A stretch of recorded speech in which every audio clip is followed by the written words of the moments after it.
राजा, मेहंदी हाताला तुझ्या नावाची मी लावते रे राजा. घेऊन जाशील ना या राणीला तुझ्या संगतीन राजा.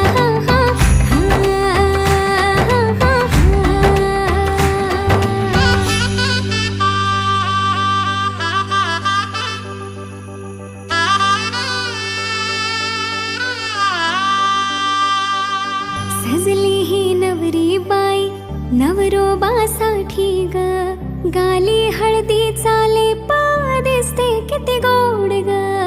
आई बाबांची लाडकी सासरला जाईल ग, सुखी राहा दिल्या घरी तो